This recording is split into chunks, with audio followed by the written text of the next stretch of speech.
सुप्रभात बच्चों। आज हम समास के विषय में पढ़ेंगे।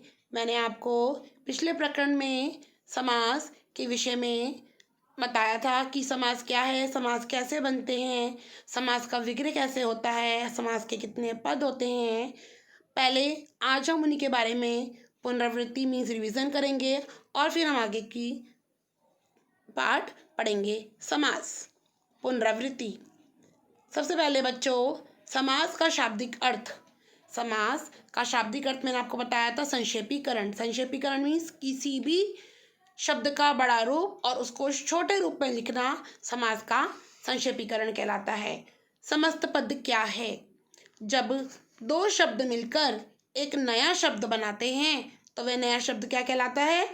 समस्त पद। समास किसे कहते हैं? जब वह दो शब्द मिलकर एक नया शब्द बनाते हैं वह समस्त पद बनता है और इसी प्रक्रिया के मेल को हम समास कहते हैं। उसके बाद बात करी थी हमने कि समास के कितने पद होते हैं। बच्चों, मैंने आपको बताया था कि समास दो शब्दों से मिलकर बनने वाला एक समस्त पद है। उस समस्त पद में दो शब्द होते हैं, एक पहले और एक बाद में। जो पहला पद होता है, पहला शब्द होता है, उसे हम पूर्व पद कहते हैं और जो दूसरा होता है उसे हम उत्तर पद कहते हैं। और इन्हीं पूर्व पद और उत्तर पद को मिलाकर क्या बनता है? समस्त पद। तो समास के कितने पद होते हैं? समास के दो पद होते हैं, पूर्व पद और उत्तर पद। अब समास विग्रह क्या है?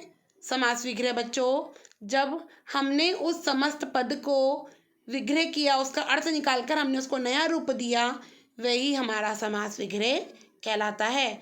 अब देखिए समास के भेद कितने होते हैं। बच्चों, समास के मैंने आपको बताया था 6 भेद होते हैं, जिसमें से मैंने आपको 3 समास, अव्ययभाव, द्विगु समास और कर्मधारय समास पढ़ाए थे।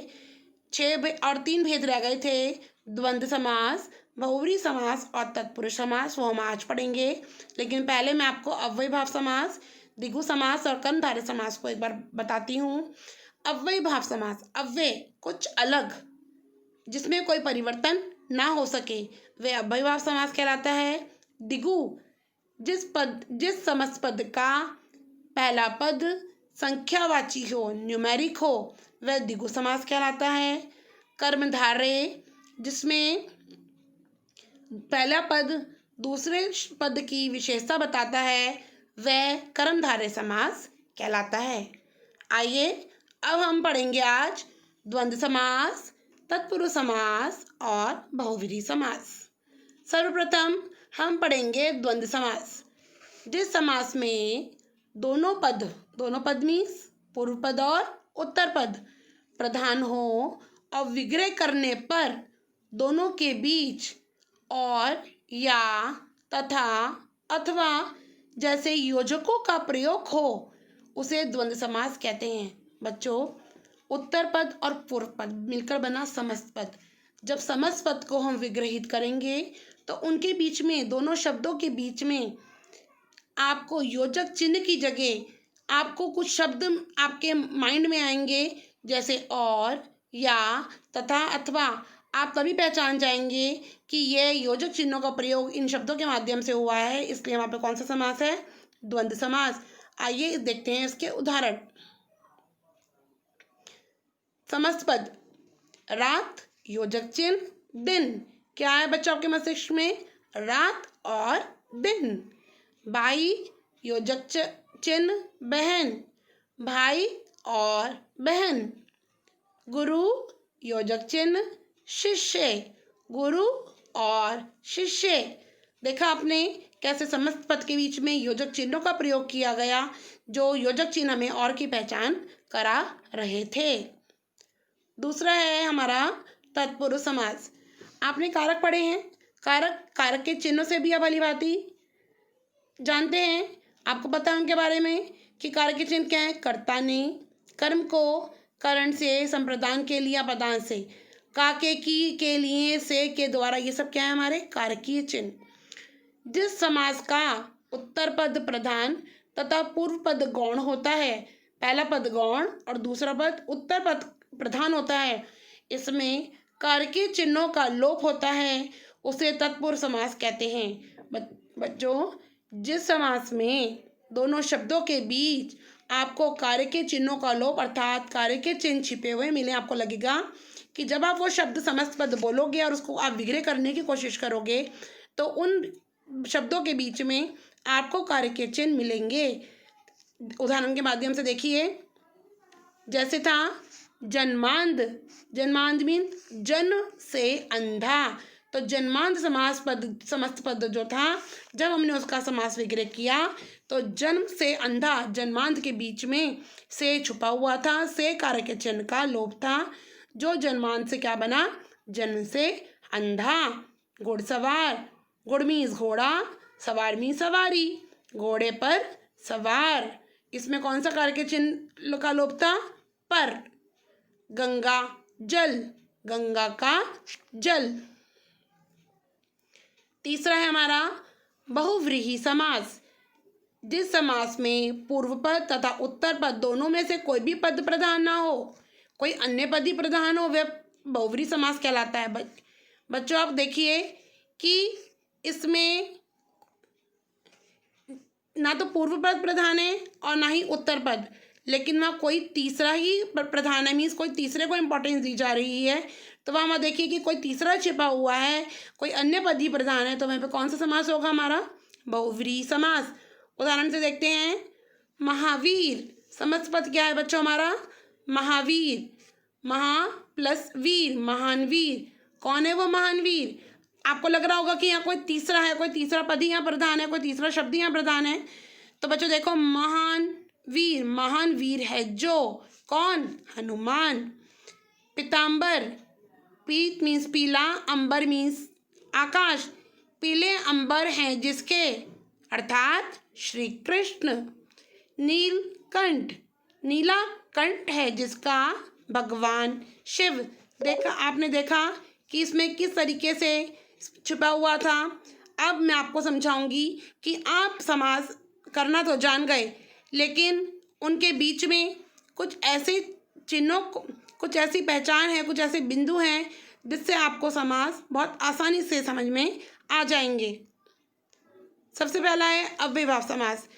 जिन शब्दों के प्रारंभ में उपसर्ग जुड़े हों, उपसर्ग यथा, प्र, प्रति, निर, आ, अन, भर, ये सब क्या है हमारे उपसर्ग।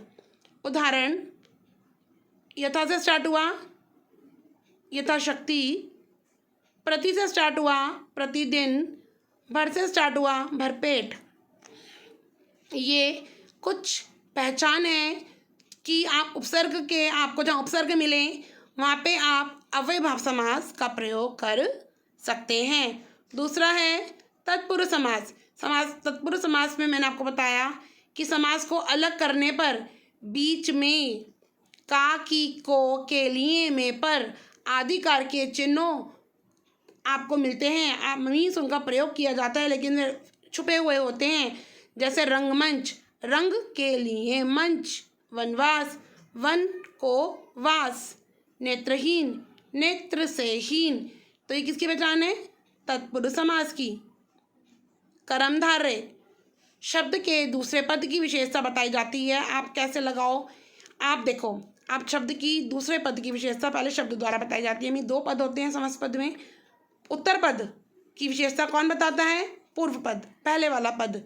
और आप जब उस शब्द को विग्रह करने की कोशिश करोगे तो वहाँ पे आपको कैसे लगाओगे, कि कैसे होगा। उत्तर मिलने पर कर्मधारय समास होगा।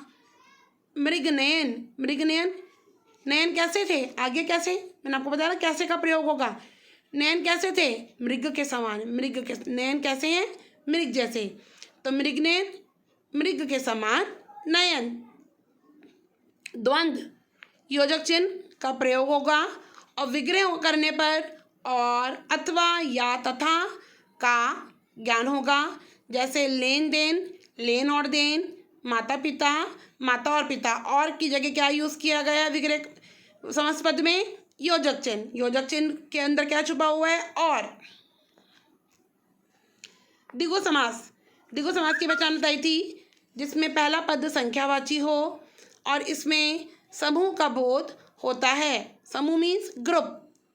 देखो पहला पद संख्यावाची मैंने आपको बताया था, लेकिन इसकी एक पहचान और भी है कि हमेशा जहाँ पर संख्यावाची होगा तो संख्या किस चीज़ की दी जाएगी, समूह की। वहाँ पे आपको समूह की पहचान होगी, जैसे पंचवटी, 5 वटों का समूह, नवग्रह, 9 ग्रहों का समूह। फिर आते हैं बहुव्रीहि समास। बहुव्रीहि समास में बच्चों मैंने आपको बताया था कि वहाँ कोई उत्तर और पूर्व पद प्रधान ना होकर वहाँ कोई तीसरा पद ही प्रधान होता है। इसकी एक आसान पहचान ये भी है कि इन समास विग्रह में, बहुव्रीहि समास में ज़्यादातर देवी देवताओं के नाम आते हैं कि पहला पद प्रधान नहीं होता, दूसरा पद प्रधान नहीं होता, वहाँ कोई तीसरा पद प्रधान होता है, और वो कौन होता है, किसी देवी देवता का। जैसे लंबोदर, लंबा उदर है जिसका, कौन, भगवान गणेश। महावीर, महान वीर है जो, कौन, हनुमान। तो गणेश और हनुमान हमारे देवी देवताओं के नाम हैं। तो इससे आप पहचान सकते हैं कि ये कौन सा समास है, बहुव्रीहि समास।